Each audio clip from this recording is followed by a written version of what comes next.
जय हिंद। जैसा कि आपको पहले से पता था कि आज इस समय पर हम क्या है मिलने वाले थे। कुछ आपके जो प्रश्न थे अलग अलग चीज़ों को लेकर के, करंट अफेयर कहाँ से पढ़ें, कैसे पढ़ें। पार्ट ए वाला जो पोर्शन था, पोर्शन जिसमें आपका मध्य प्रदेश के इतिहास, सभ्यता, संस्कृति और अर्थव्यवस्था, ये सब चीज़ें दी हैं। साथ ही साथ क्या दिया हुआ है आपका, उसमें वो वाला पोर्शन, इलेक्ट्रॉनिक्स एंड कंप्यूटर वाला, जो आईसीटी वाला पोर्शन दिया हुआ है, वो दिया हुआ था। ठीक है, तो उसके बारे में कैसे करें, करंट अफेयर कहाँ से पढ़ें, कितना पढ़ें, जो भी ये सब कई सारे आपके प्रश्न थे। पुस्तकें क्या होनी चाहिए, एमसीक्यू के लिए और क्या कर सकते हैं। ठीक है, मेरे कंटेंट जो मैं पढ़ाता हूँ उसके अलावा और क्या पढ़ें, इन सभी प्रश्नों के लिए आज हम क्या है मिलने वाले थे। तो चूंकि शेड्यूल था तो हम मिलेंगे ही, इन सब प्रश्नों के बारे में बात करेंगे ही। पर उसके पहले क्या हुआ, अभी जस्ट क्या किया गया, आयोग द्वारा ये नोटिफिकेशन जारी किया गया है, आयोग द्वारा ये सूचना दी गई है क्या, कि आपका एग्जाम जो एग्जैक्टली किस तारीख को, 25 सितंबर को क्या था शेड्यूल्ड था, 25 सितंबर को क्या था शेड्यूल्ड था, उसको क्या कर दिया गया है, पोस्टपोन कर दिया गया है। उसके पोस्टपोन होने के बाद अगली तारीख क्या होगी, आयोग के द्वारा इस बारे में अभी नहीं बताया गया है। आयोग के द्वारा क्या लिखा गया है कि उक्त परीक्षा जो कि क्या हो रही थी, ऑफलाइन माध्यम में ओएमआर सीट के माध्यम से हो रही थी, उसको क्या कर दिया जाता है, स्थगित किया जाता है। और अगली तारीख क्या होगी, आगामी आदेश तक, अगले अगले अगले आदेश तक इसको स्थगित स्थगित माना जाता है। और आगामी परीक्षा की तिथि क्या होगी, इसके बारे में नवीन तिथि की घोषणा क्या है आयोग द्वारा शीघ्रातिशीघ्र की जाएगी। इतनी बातें क्या है इसमें लिखी गई हैं। ठीक है, मतलब अभी मान के चलें कि आपका एग्जाम क्या हो जाता है, आज की तारीख से पोस्टपोन्ड होता है, 25 सितंबर को आपका एग्जाम नहीं होगा, उसके बाद होगा। ठीक है, बाकी जो शेष बातें हैं वो सब समान रहेंगी, मतलब नंबर ऑफ सीट्स, अगर बाकी शेष बातों की बात करें तो बेसिकली मैं बात करूंगा नंबर ऑफ सीट्स की। ठीक है, और दूसरा शेष क्या पॉइंट आ जाता है, फॉर्म भरने की तारीख। फॉर्म भरने की तारीख मेरे ख्याल से आज ही है, आखिरी है शायद तक, आज आखिरी है या कल आखिरी है, आज कितनी तारीख है, आज आपकी तारीख हो जाती है 24। ठीक है, मेरे ख्याल से 25 से कल आखिरी डेट है, तो एक बार चेक कर लीजिएगा आप लोग। ठीक है, तो फॉर्म भरने की जो डेट हो जाती है या नंबर ऑफ सीट्स हो जाती हैं, जो अन्य बातें हो जाती हैं, वो सब क्या है जो नियम शर्तें हैं वो सब क्या है पूर्ववत बनी रहेंगी पहली जैसे, उनमें किसी भी प्रकार का कोई परिवर्तन नहीं किया गया, सिर्फ परीक्षा की तिथि में परिवर्तन किया गया है। ठीक है, तो इस चीज़ को अब आपको उसके अनुसार क्या करना है, अपने माइंड सेट को तैयार करना है। ठीक है, सॉरी। अब आता है पॉइंट की ये तारीख में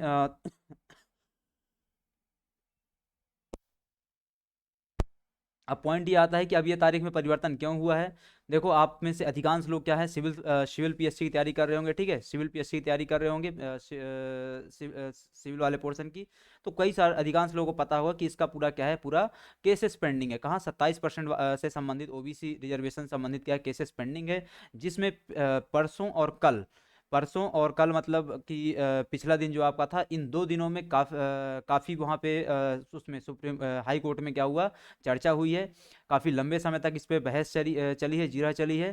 ठीक है, तो हो सकता है एक संभावित कुछ वहाँ पे निर्णय आ सकता हो, सरकार को ऐसा लगा हो, और आयोग को ऐसा लगा हो, इसलिए उनने हो सकता है इस वजह से क्या किया हो, इसको कैंसिल किया हो। ठीक है, एग्जैक्टली क्या है मुझे बिल्कुल नहीं पता है, पर ये एक संभावना जता रहा हूँ मैं कि हो सकता है कि ऐसा माना जा सकता है कि एक उनको कुछ अंदाजा लगा होगा कि केस किस ओर जाने वाला है।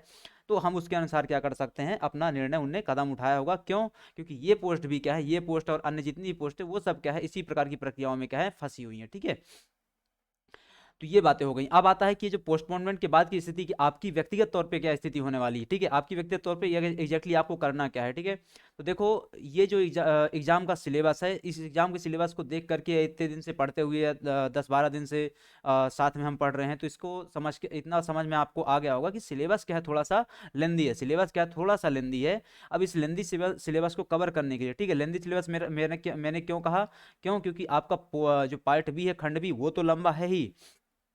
साथ ही साथ क्या हो जाता है उसमें, पार्टे में क्या आ जाता है, आपको आपका पूरा मध्य प्रदेश शामिल है इसमें, मध्य प्रदेश की ज्योग्राफी, पॉलिटी, हिस्ट्री, संस्कृति, मध्य प्रदेश की। ठीक है, और अन्य जो पोर्शन आ जाते हैं, अर्थव्यवस्था, वो सब उसमें शामिल है। साथ ही साथ एक आईसीटी का पोर्शन दिया हुआ है। ठीक है, तो इन सबको अगर हम मिलाएं, पार्ट ए पार्ट बी को, तो काफ़ी लंबा सिलेबस है, जिसके लिए क्या हो जाता है, 1 से 1.5 महीने क्या है, थोड़ा कम समय होता है। तो अगर मैं इस नज़रिए से बात करूं कि पोस्टपोन होना क्या आपके लिए अच्छा है, तो हाँ, आपके लिए अच्छा है, आपके लिए समय मिल गया है। आप और तैयारी क्या कर सकते हैं, अपने धारदार बना सकते हैं, और तैयारी में क्या कर सकते हैं, बेहतर तरीके से उसको क्या कर सकते हैं, उसके लिए प्रिपेयर हो सकते हैं।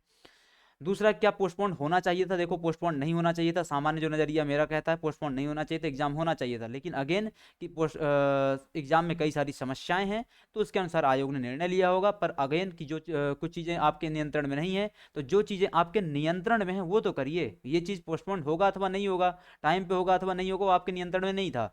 आपके नियंत्रण में नहीं था तो आयोग ने निर्णय ले लिया। आपके नियंत्रण में क्या है कि अब बचा हुआ जो समय है, इस जो एक्स्ट्रा टाइम मिल गया आपको, इसका आप क्या करिए करिए सदुपयोग करिए। ठीक है, तो ये तो क्या हो गया एग्जाम के पोस्टपोन के बारे में, पोस्टपोन होने के बारे में हो गया। अब आते हैं कि जिस जिस चीज़ के लिए हम आज मिलने वाले थे, जिन सब बातों के लिए, उसके बारे में एक शॉर्ट में ब्रीफ में चर्चा कर लेते हैं। ठीक है, अब चूंकि हमारे पास क्या है काफ़ी समय है, तो मैं भी आपको ज़्यादा अच्छे तरीके से चीज़ों को कवर करवा पाऊंगा।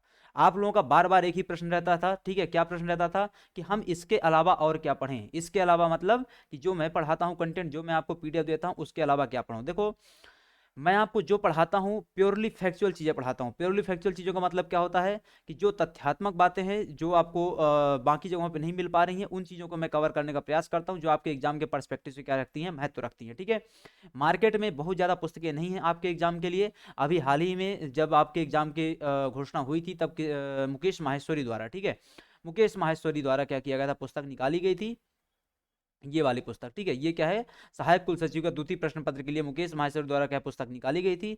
इस पुस्तक में क्या को आप में से अधिकांश लोगों ने पढ़ा होगा, आप में से अधिकांश लोगों के पास होगी।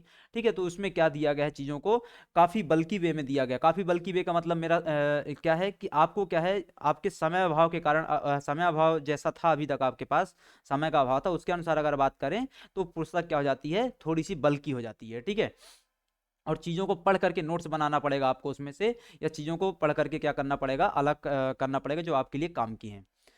ऐसी ही एक पुस्तक है जो सहायक कुल सचिव चयन परीक्षा 2018 में आपके जो असिस्टेंट रजिस्ट्रार की पोस्ट कब आई थी, 2018 में आई थी, उसके लिए पुस्तक निकाली गई थी। किसके द्वारा, महावीर पब्लिकेशन के द्वारा। ये पुस्तक वर्तमान समय में मार्केट में उपलब्ध है अथवा नहीं है, इस बारे में मुझे कोई जानकारी नहीं है। ठीक है, ये पुस्तक मेरे पास किसी मित्र के माध्यम से मुझ तक पहुंची थी। ठीक है, इसमें क्या हो जाता है, जो पार्ट बी वाला पोर्शन है, ये भी किसके लिए थी, द्वितीय प्रश्न पत्र के लिए थी।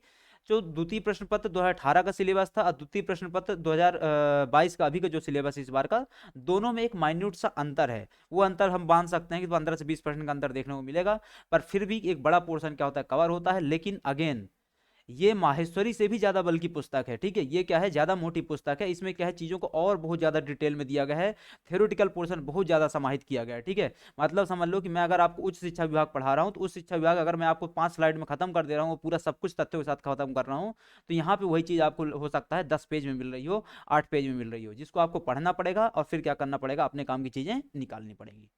ठीक है, तो अगर आपका बहुत ज़्यादा इंटरेस्ट है, आपका समय भी बढ़ गया है, तो इस पुस्तक को आप ढूंढ सकते हैं मार्केट में, अथवा किसी अपने मित्र सहयोगी आदि से पता कर सकते हैं। पहला। दूसरा, इस पुस्तक के बारे में भी चर्चा कर ली। ठीक है, लिखा हुआ है माहेश्वरी जी ने, चमत्कारी नोट्स हैं, देख लीजिएगा। आपको चमत्कार चाहिए जीवन में, तो आप अपने हिसाब से उसमें आगे बढ़ सकते हैं। ठीक है, इसके बाद आता है कि आपको में से बहुत सारे लोगों का प्रश्न था कि करंट अफेयर क्या पढ़ें, कहाँ से पढ़ें, कितना पढ़ें। ठीक है, देखो करंट अफेयर आपको कहाँ से पढ़ना है, कितना पढ़ना है, इस पॉइंट पे जाने के पहले कि आपको करंट अफेयर पढ़ना ही है नहीं पढ़ना है, इस बारे में चर्चा करते हैं। ठीक है, देखो इसको समझने के दो आधार हो सकते हैं मेरे नज़रिए से। एक आधार क्या हो सकता है कि आपका जो 2018 का पेपर हुआ था उसके आधार पे देख के चलिए, और दूसरा कि इस एग्जाम की प्रकृति को समझिए। इस एग्जाम की प्रकृति को समझना आवश्यक क्यों है, क्योंकि 2022 और 2021, ठीक है, 2021 और 2022 के आधार समय में कौन सी एग्जाम जो अभी एग्जाम चल रहे हैं, इसकी प्रकृति के, एआर की प्रकृति के, असिस्टेंट रजिस्ट्रार की प्रकृति के, उनको समझिए तो आपको मोटा मोटा एक आइडिया लग जाएगा। ठीक है, अगर मैं सबसे पहले 2018 वाली स्थिति के आधार पे देखूं, तो 2018 वाले पेपर में, असिस्टेंट रजिस्ट्रार के पेपर में करंट अफेयर के क्वेश्चन भर भर के आए हुए थे। ठीक है, भर भर के मतलब बहुत सारे क्वेश्चन आए हुए थे। जैसे यहाँ पे जॉर्ज सैंडर्स का पूछा हुआ है, श्री रघुनाथ महापात्रा का पूछा हुआ है। ठीक है, ये सब करंट अफेयर के क्वेश्चन है। ठीक है, आपके पास पुराना पेपर होगा, उस पुराने पेपर को आप ओपन कीजिएगा, ये सब क्वेश्चन आपको वहाँ मिल जाएंगे। The coalition years, Pranab Mukherjee की पुस्तक थी। दलवीर भंडारी, आपको पता है आईसीजे में हमारे भारत का क्या करते हैं, प्रतिनिधित्व करते हैं इंटरनेशनल कोर्ट ऑफ जस्टिस में। इसके अलावा चाबहार पोर्ट, ये किसके बारे में था, श्रीलंका में कौन सा पोर्ट है। ठीक है, हम्बन टोटा है, ये नाम यहाँ पर उन्होंने गलत दिया हुआ था, हम्बन टोटा हो गया। ठीक है, ये हो जाता है, ये पूरा करंट अफेयर चल रहा है। चुनावी बॉन्ड के बारे में क्वेश्चन आया हुआ था, चुनावी बॉन्ड। इसके बाद ऑस्कर 2018 में पेपर हुआ था, 2018 के जो ऑस्कर अवार्ड थे उसके बारे में क्वेश्चन आया हुआ था। आयुष्मान योजना 2018 में लॉन्च की गई थी, ठीक है, तो उसके बारे में क्वेश्चन है। 65वां दादा साहब फाल्के पुरस्कार हुए थे, उसी समय विनोद खन्ना को दिया गया था, उसके बारे में क्वेश्चन आया हुआ था, ठीक है। एग्जैक्टली उसी वर्ष से क्वेश्चन पूछे जा रहे हैं, ठीक है। जापान एरोस्पेस जो जाक्सा है, ठीक है, जाक्सा क्या होता है, जापान एरोस्पेस कंपनी होती है, उसका करंट अफेयर का क्वेश्चन था। प्रधानमंत्री राष्ट्रीय पोषण मिशन था, उसका क्वेश्चन था, ठीक है। ये सब करंट अफेयर के क्वेश्चन है। कहाँ से शुरुआत की गई थी राष्ट्रीय पोषण मिशन की।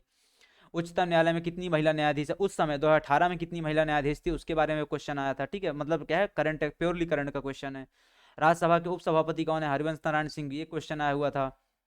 अब मेरा ख्याल से आप एक पॉइंट समझ गए होंगे कि अगर आप अपने 2018 के प्रश्न पत्र के आधार पर चलेंगे तो एक बड़ा पोर्शन क्या होता है, करंट अफेयर से कवर होता है। लेकिन यहाँ पे एक चीज आपको ध्यान रखनी है, पोर्शन ए के लिए, मतलब खंड आ के लिए, खंड आ का 2018 का सिलेबस अलग था, और खंड आ का 2022 के असिस्टेंट रजिस्ट्रार का सिलेबस क्या है, पूर्णतः अलग है। खंड आ में 2022 में एकमात्र सिलेबस क्या दिया हुआ है, मध्य प्रदेश, मध्य प्रदेश की अर्थव्यवस्था, मध्य प्रदेश की संस्कृति, मध्य प्रदेश का इतिहास, मध्य प्रदेश का भूगोल, ये सब, इस सभी पॉइंट को क्या किया गया है, कवर किया गया है। और साथ में 2 चैप्टर और जोड़ दिए गए, कौन सा, करंट अफेयर और खेल, पहला एक चैप्टर, और दूसरा चैप्टर कौन सा जोड़ दिया गया उसी में, आपका आईसीटी वाला, ठीक है। लेकिन अगर पिछली बार जाएंगे तो पिछली बार पूरा इतिहास, भूगोल, संस्कृति, मतलब पूरा भारत के स्तर पे क्या है चीजें आपको देखने को मिल रही थी। तो ये एक अंतर देखने को मिलेगा। इसके आधार पे आपको तय करना पड़ेगा करंट अफेयर पे आपको कितना फोकस करना है। बट अभी अभी के लिए मान के चलें कि 18 वाले के आधार पे, तो हाँ, करंट अफेयर का वेटेज काफी ज्यादा है, उसके आधार पे आपको आगे बढ़ना पड़ेगा।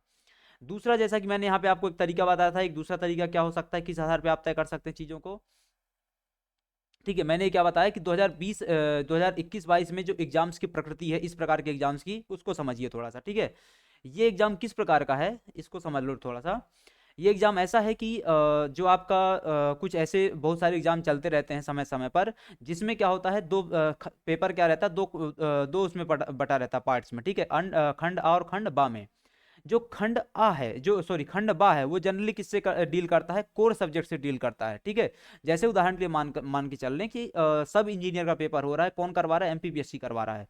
तो जो वहाँ पे खंड बा रहेगा, सब इंजीनियर के सिलेबस में जो खंड बा रहेगा, वो किससे डील करेगा, कोर सब्जेक्ट से, मतलब इंजीनियरिंग वाले पोर्शन से डील करेगा। और खंड आ जो रहेगा, वो किससे डील करेगा, सामान्य ज्ञान और अन्य चीज़ों से क्या होता है, उससे वो डील कर रहा होगा, ठीक है।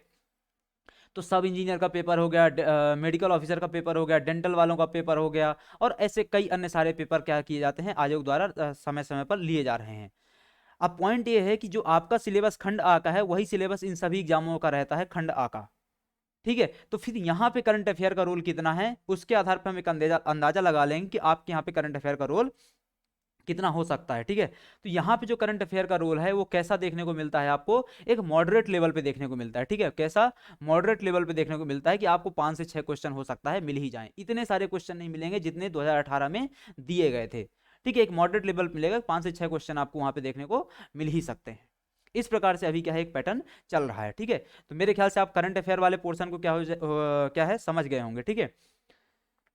एक मिनट ना, आपका क्वेश्चन क्या क्या था उसको मैं देख लेता हूँ एक बार।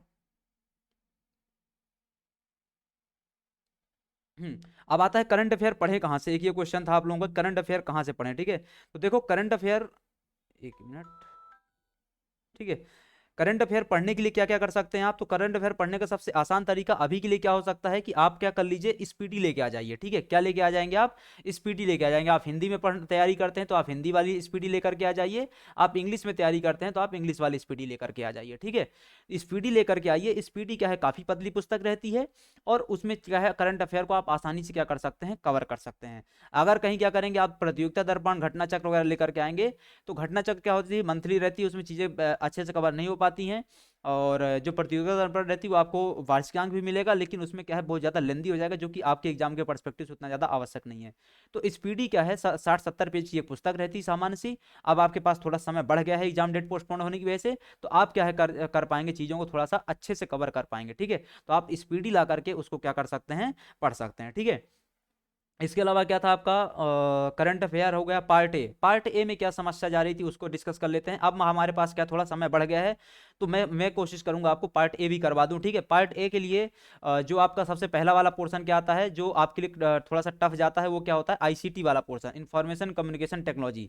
सबसे पहले अगर मैं क्लास चालू कर रहा हूँ अभी, हो सकता है आपको आज शाम से इसकी क्लास मिल जाए, तो आईसीटी वाले पोर्शन की क्लास चालू की जाएगी, जिसमें आपका जो पहला यूनिट दिया हुआ है कौन सा, इलेक्ट्रॉनिक्स वाला। इलेक्ट्रॉनिक्स वाले पोर्शन से क्या करेंगे, हम क्लास को चालू करेंगे, ठीक है। और इसके अलावा कौन सा पोर्शन आता है, मध्य प्रदेश का। मध्य प्रदेश में unit first, unit second, unit third, ठीक है। मतलब मध्य प्रदेश का इतिहास, साहित्य एवं संस्कृति हो जाता है। इसके अलावा मध्य प्रदेश की राजनीतिक व्यवस्था हो जाती है, और मध्य प्रदेश की अर्थव्यवस्था, अन्य चीज़ें हो जाती हैं, ठीक है, और भूगोल वगैरह। कोशिश करेंगे अगर हमारे पास समय बचता है तो हम इसको भी क्या करें, कवर कर लें। इसको कवर करने के लिए पुस्तक क्या हो सकती है, तो अगर आपने मध्य प्रदेश के एग्जाम्स की तैयारी के लिए, व्यापम के लिए, एमपीपीएससी के सिविल एग्जाम के लिए कोई सी भी पुस्तक पढ़ी हुई है, उसी को आप वापस उठा करके पढ़ लीजिए, अलग से कहीं भागने की आवश्यकता नहीं है। आईसीटी वाला पोर्शन भी सिविल पीएससी में 9th यूनिट के प्री के सिलेबस में 9th यूनिट के रूप में समाहित है, तो अगर आप जाएंगे तो वहां से ये वाला पोर्शन भी क्या हो जाएगा, कवर हो जाएगा। बट फिर भी वो थोड़ा सा पोर्शन का टफ पड़ता है, खास करके नॉन टेक वाले छात्रों अभ्यर्थियों के लिए, तो मैं उसको क्या है आपको कवर करवा दूंगा, ठीक है। तो ये समस्या हो गई आपकी कौन सी, पार्ट ए वाली। करंट अफेयर के बारे में हमने चर्चा कर ली, करंट अफेयर के बारे में हमने क्या देख लिया, स्पीडी से कवर कर सकते हैं। कितना कवर करना है, तो बहुत डीप में नहीं जाना है, इसलिए उसके लिए क्या हो जाती है आपकी, स्पीडी हो जाती है, ठीक है। क्यों, क्योंकि स्पीडी में क्या है, सामान्य बातें ही बहुत सुपरफिशियली बता दिया जाता है। बहुत ज़्यादा डीप में जाओगे देखो तो आपका क्या हो जाएगा, समय अनावश्यक चला जाएगा। मतलब मेरा पॉइंट समझो, ठीक है। समझ लो कि एक एग्जाम में 100 क्वेश्चन आते हैं, ठीक है, इस चीज़ को समझ लो थोड़ा सा। एक एग्जाम में 100 क्वेश्चन आते हैं, इस बात की गारंटी मान के चलो कि आपसे 7 से 8 क्वेश्चन, 9 क्वेश्चन ऐसे रहेंगे जो कभी भी नहीं बनेंगे, कितनी भी पढ़ाई कर लो कभी भी नहीं बनेंगे, ठीक है। तो मत समझ लो कि वो जो करंट अफेयर आप पढ़ के गए और 10 करंट अफेयर क्वेश्चन आते हैं, आपसे 2 नहीं बने, वो 2 इसी में के हैं, वो 2 क्या है, इसी 7 8 9 वाले पोर्शन में से, ठीक है। तो इतना मान के चलो, ठीक है। ये क्यों नहीं बनेंगे, क्योंकि सीधी सी बात है भाई, आप सब कुछ कवर नहीं कर सकते हो, सब कुछ कवर नहीं कर सकते हो। अंडर द सन या जो भी चीज़ें हैं वो उसमें से कुछ ना कुछ चीज़ें क्या हो जाएंगी आपकी, छूट जाएंगी, ठीक है। तो हम मान के चलते हैं कि इसमें से इनके पीछे हमको भागना नहीं। अगर आप इन 2 क्वेश्चन के पीछे भागने जाओगे तो आपको जो वाकई में जहाँ पे क्या होता है, अब मोटा मोटा मान के चलूँ ना कि ये मान लो, ये 7 8 9 की मैं एक एवरेज मान के चल लूँ कि 10 क्वेश्चन आपसे नहीं बनेंगे, तो बचे क्या, 90 क्वेश्चन। आपका सिलेक्शन ये 90 क्वेश्चन डिसाइड करेंगे, ये 10 क्वेश्चन डिसाइड नहीं करेंगे। ये 90 क्वेश्चन आपका सिलेक्शन तय करेंगे कि एग्जैक्टली आप परीक्षा में पास हो रहे हैं, फेल हो रहे हैं। ये 10 क्वेश्चन तो बस क्या है, रेवड़ी थी। आपका तुक्का सही लग गया तो लग गया, नहीं लगा तो नहीं लगा, जो जैसा भी था। मतलब नेगेटिव मार्किंग है तो तुक्का नहीं लगाएंगे आप, निगेटिव मार्किंग है तुक्का लगाएंगे आप, ठीक है, जैसा भी है, ठीक है। तो ये पोर्शन हो गया, तो इसको आप इस तरीके से कवर कर सकते हैं। एमसीक्यू प्रैक्टिस सेट्स के बारे में आता है, ठीक है। देखिए एमसीक्यू प्रैक्टिस सेट्स, जैसा कि मैंने आपको बताया था कि एक पुस्तक थी कौन सी, महावीर वाली, जो आपको पहले मैंने दिखाई बाहर पहली स्लाइड में। उस महावीर की पुस्तक में कुछ एमसीक्यू क्वेश्चंस दिए हुए थे, लगभग कितने, 170 180 के आसपास दिए हुए थे पहले चैप्टर के लिए। वो मैंने आपके साथ शेयर कर दिए हैं। अब यहाँ से चूंकि अपने पास थोड़ा समय आ गया है, तो मैं भी क्या करूँगा, आपको कुछ एमसीक्यू क्लासेस या कुछ एमसीक्यू सेट्स बना करके प्रोवाइड कर दूंगा, ताकि आपका क्या है, प्रैक्टिस होती रहे, ठीक है। और वो चीज़ें क्या बनी रहे आपके, रेगुलरली आ जाए उसमें, ठीक है। तो इतनी सी चर्चा थी हमारी, ठीक है। अब चूंकि एग्जाम डेट बढ़ गई है, तो एग्जाम डेट का बढ़ी हुई जो बढ़ा हुआ जो टाइम पीरियड है, जो आपको ये विंडो पीरियड मिल गया है, इसका क्या करना है, आपको सदुपयोग करना है, ठीक है। अनावश्यक मत समय गंवा देना। क्लासेस प्रॉपर चलती रहेंगी। अभी आप एक दो लोगों के क्या थे, टेलीग्राम में डाउट थे, ठीक है। क्या डाउट था, sir assistant registrar exam postponed हो गया। हाँ, एग्जाम हो गया सर, आप कंटिन्यू रहिएगा क्लास। हाँ, क्लासेस कंटिन्यू रहेंगी, बिल्कुल परेशान होने की आवश्यकता नहीं है। जब तक आपका सिलेबस कवर नहीं होगा तब तक क्लासेस क्या है, कंटिन्यू रहेंगी। या इसको आप इस तरीके से भी मान सकते हैं, जब तक एग्जाम नहीं हो जाता है तब तक आपका क्लासेस क्या रहेंगी, कंटिन्यू रहेंगे, ठीक है। तो इसमें परेशान होने की आवश्यकता नहीं है। तो यहाँ पे क्लास क्या करते हैं, अभी हम एंड करते हैं। मिलते हैं आपसे अगली क्लास में। आपकी 3 बजे क्लास रहेगी, उसको आप लोग अटेंड करिएगा, ठीक है। नेक्स्ट क्लास आपकी 3 बजे रहेगी, जो कि शेड्यूल्ड है, उसको आप लोग क्या कर सकते हैं, अटेंड कीजिएगा, ठीक है। तो अभी क्लास को यहाँ पे एंड करते हैं। मिलते हैं आपसे अगले सेशन में, तब तक के लिए आप सभी का धन्यवाद।